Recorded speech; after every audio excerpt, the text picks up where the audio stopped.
मैं मेरे श्रोता भाई बहनों को और ख़ास करके युवान भाई बहनों को मैं विनय के साथ कहना चाहता हूँ कि आप इतनी रुचि से इतनी श्रद्धा से भगवत कथा सुनते तो चार वस्तु को कभी भूलियो मत। एक, अपनी माँ।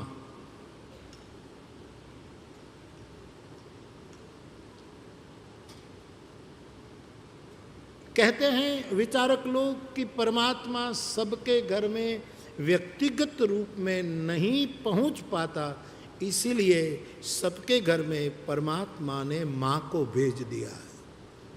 इसका मतलब है माँ एक प्रथम देवता है, प्रथम पूज्या है, पूजनीया है। तो माँ को मत भूले।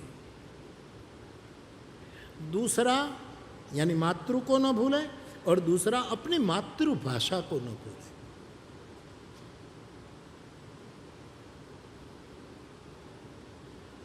हमारे देश की मूलतः यद्यपि वो संविधान में जो हो, खैर छोड़ो इसमें हम न जाए, लेकिन फिर भी हिंदी जो हमारी राष्ट्र की भाषा है उसको न भूले। संस्कृत तो जरा क्लिष्ट है, वो है, लेकिन वो तो देववाणी है, उसके तुलना में तो कोई नहीं आ सकता, ये तो निर्विवाद सत्य है।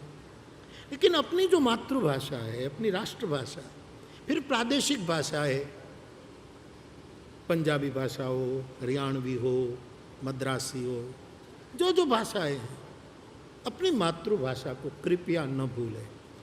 अंग्रेजी पढ़े स्वागत, बोले स्वागत, लेकिन कम से कम अपने घर में, परिवार में अपनी मातृभाषा का प्रयोग करें, ऐसी व्यासपीठ की आपको विनती है। अंग्रेजी का मैं कोई वो नहीं हूँ, मुझे किसी से विरोध सवाल ही नहीं। आप अंग्रेजी बोलते हैं तो मुझे बहुत मैं रस लेता हूँ। लोग कितनी प्यारी, अंग्रेजी भी कितनी महत्व की भाषा, लेकिन अपनी प्रादेशिक भाषा, अपनी मूल भाषा के बलिदान पर नहीं होना चाहिए, उसकी बलि नहीं चढ़नी चाहिए। हमारी भाषा की मातृभाषा बोलो, कितनी प्यारी भाषा है। इनमें हरियाणा की भाषा तो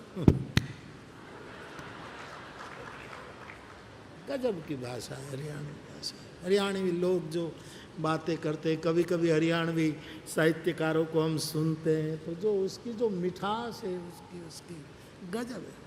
बात बात में वो ह्यूमर करते हैं, बड़े प्यार। एक हरियाणवी आदमी ने एक सो कहा, है 2 कप चाय मंगवा। उसने कहा चाय पीनी है तो इतना हुक्म क्यों, और पीनी है तो 2 कप क्यों? 2 कप चाय मंगवा, क्यों हुक्म? बोले 2 कप क्यों? बोले तू नहीं पिएगा? पैसा मांगा था कि इतना पैसा ला।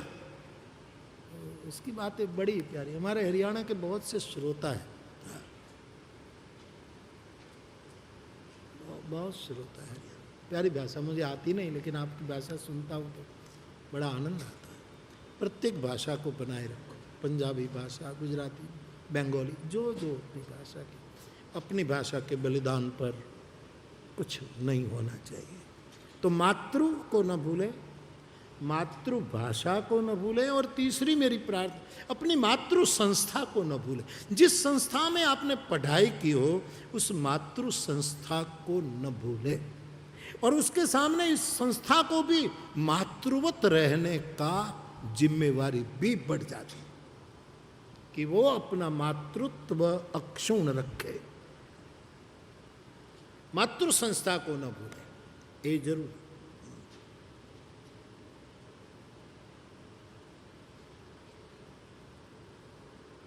तो मातृ को न भूले, मातृभाषा को न भूले, मातृ संस्था को न भूले, और मातृभूमि को न भूले। जननी जन्मभूमिश्च स्वर्गादपि गरीयसी। माता और जन्मभूमि, उसको हमारे यहाँ, हमारी इस पूर्वीय मनीषा में स्वर्ग से भी अधिक माना गया है। तो अपनी जन्मभूमि, सबको अपनी जन्मभूमि का गौरव होना चाहिए। वैसे हमें भी अपने राष्ट्र पर, अपनी भारत भूमि पर ये गौरव